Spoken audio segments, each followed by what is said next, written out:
Hey man, are you in the mood for some doom metal? If so, then stick around.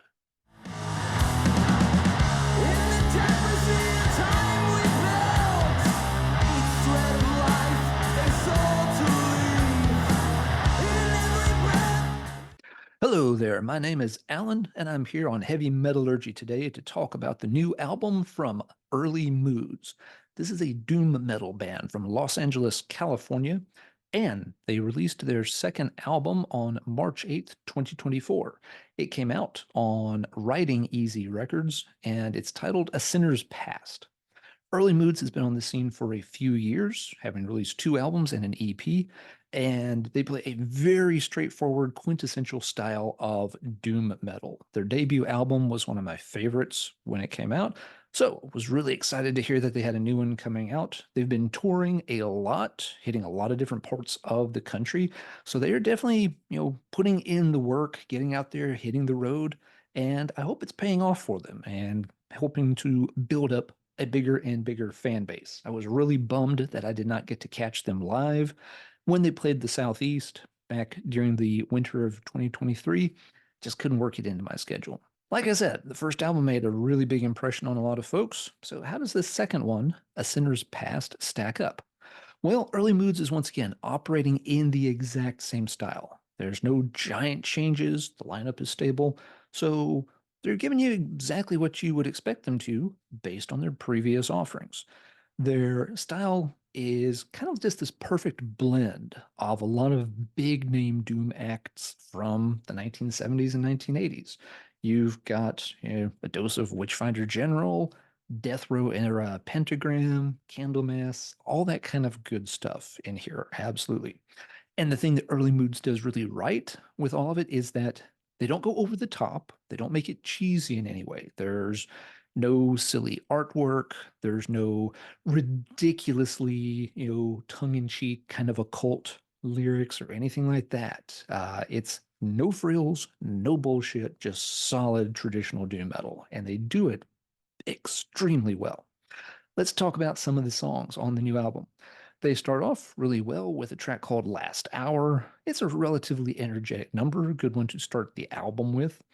As you get towards the end of the track, they speed up a little bit, kind of pick up the tempo, and it's reminiscent of something Witchfinder General would do on a song like Friends of Hell, where most of the song is moving at one tempo, but you get towards the end and they give it a little kick in the ass, a little more energy to help push it across the finish line and really drive it home, make it stick in your memory better. So yeah, nice way to open the album.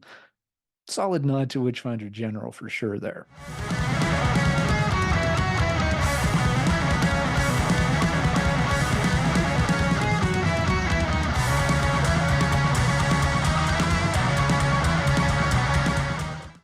The second track is Blood Offerings, and this one they had released as a single on Bandcamp back, I believe, in December 2023, but it also appears here on the album. Another very solid track. The bridge of the song uses a little different vocal style. There's just a short section with a little more of a kind of a raspy, extreme metal style of vocal. It's very, very effective here. It creates a nice kind of creepy atmosphere that, yeah, I think fits in kind of unique. Gives it a little bit of flavor here. I awake now in a daze. A desire yearns deep inside of me. Another thing that's noteworthy on Blood Offerings is Alberto's voice during the verses. He's really channeling his inner Bobby Liebling. The way he's just got this kind of, snarled but wailing, almost painful kind of vocal structure. Very much sounds like Bobby in the classic Pentagram material from the 1980s. Really, really nicely done there. Again, this is a band that, is wearing their influences on the sleeve, no doubt, but they're wearing them loud and proud and doing them justice. Third track, A Sinner's Past. This is the title song. And this one starts out with, a very strong, doomed out, but more of a stomping beat to it. So again, this isn't doom metal that's going to drag. It's not going to make you sad. It's going to make you bang your fucking head. And that's what it should do.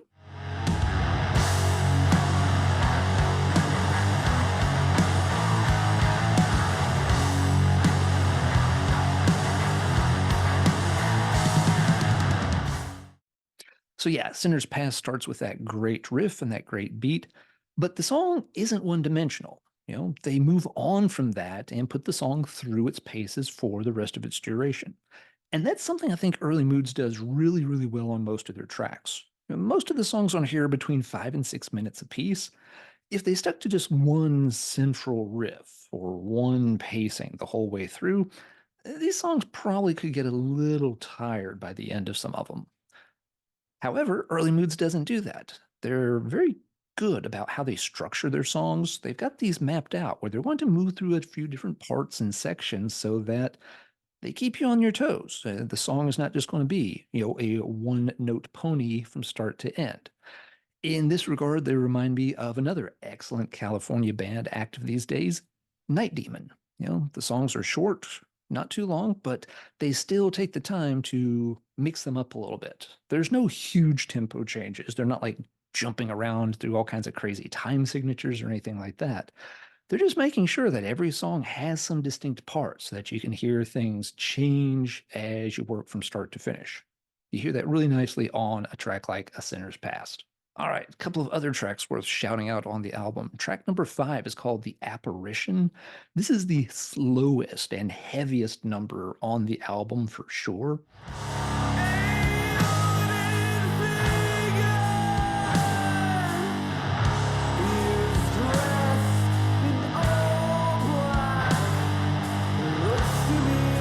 One thing that serious Doom fans will notice about The Apparition, however, is that the way Alberto's singing during the verses is very reminiscent of Candlemass's all-time classic Samaritan.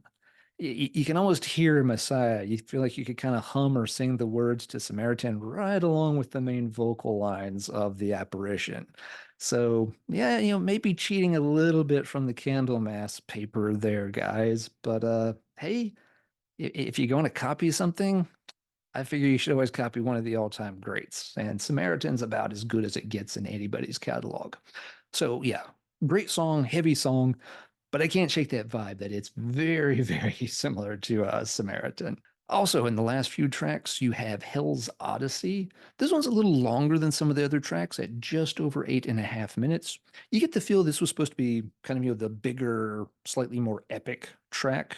And once again, it moves through some different sections as the song progresses. However, it's not so much longer than the other tracks that it feels like, a big epic. And this isn't, the typical heavy metal album structure where most songs are 4.5 minutes and then there's a 12-minute epic track at the end. As I said, most of these songs are 5 to 6 minutes. This one just happens to make it to 8.5 minutes. Still a good song, like the ending section to the track quite a bit. But yeah, it may not be quite as epic or grandiose as they were shooting for, or maybe it was just meant to be a slightly longer song. Finally, the album wraps up with Soul Sorcery. This one's got a great melodic hook right at the beginning of the track. It's an excellent way to wrap up the album.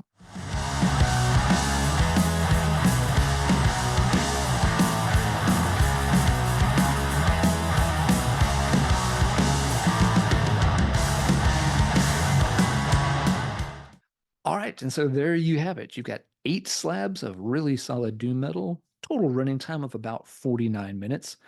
It feels like a very solid album start to finish. Could it maybe be just a tad shorter? Well, perhaps. It could also probably be a tad longer. Nothing feels like it drags. I really don't think there's much of anything here that would be cut. There's no obvious outlier or weak track on the entire album. So Early Moods has delivered another really, really strong offering here. It's a worthy follow-up to their much acclaimed debut album. If there's one thing that I'd have to say moving forward with the band, I think they've made 2 great albums, but I feel like, they still are coming into their own just a bit. They've got the formula down pat. Absolutely. Quite frankly, they're one of my favorite doom bands going these days because you rarely hear a band get the mixture down so well. Most bands lean way too heavily on one influence, and as such, it can sort of feel like a cheap copy of that. Early Moods is mixing them together, so they're not just like Witchfinder General. They're not just like Candlemass. And they've got parts of those, but they've combined them in a nice way. I do think in the future, though, it'll be interesting to see if Early Moods find something where they can make the sound their own. So that maybe on album number three, instead of making just another great doom metal album, they'll make an excellent Early Moods album. And instead of comparing Early Moods to other bands, we'll be able to start comparing other bands to Early Moods. As I said, this band seems to have a really good work ethic. They're out there hitting the shows, playing the clubs, and spreading the gospel of what they are doing. And I am a believer. Love the sound, love the aesthetics. It's a great band. I wish them all the best, and I hope they can keep cranking out some good stuff. But I will be interested to see if they can just kind of find that unique, X factor that really puts their own personal stamp on the great doomy sound that they are playing. And with that, we're going to wrap this one up. Leave a comment down below. Let me know what you think. Did you get to catch the band live on one of their recent tours? If so, what did you think? I've heard some live recordings online. They sound amazing on stage. Would love to catch them if they make another swing through this part of the country. Do you like this album as much as the debut? Do you think it's a step up? Is it a lateral move? Was there any other sort of, maybe little hidden references to another Doom icon in there that I missed? Yeah, it's okay to wear your influences on your sleeve and do that from time to time. You just have to be a little bit careful because if you go to that well one too many times, you might just end up a bit thirsty and miserable. All right, that is going to do it for this review. Hope you've enjoyed it. Check back on Heavy Metallurgy regularly. We have album reviews posted every week. There's an album club discussion live every Wednesday night. And on Fridays, there's a live stream for a few hours where different YouTube personalities, band members, authors, label owners, and such come on to talk about all this awesome heavy metal music that we all know and love so well. So until next time, everybody, take care. And as always, keep banging your head.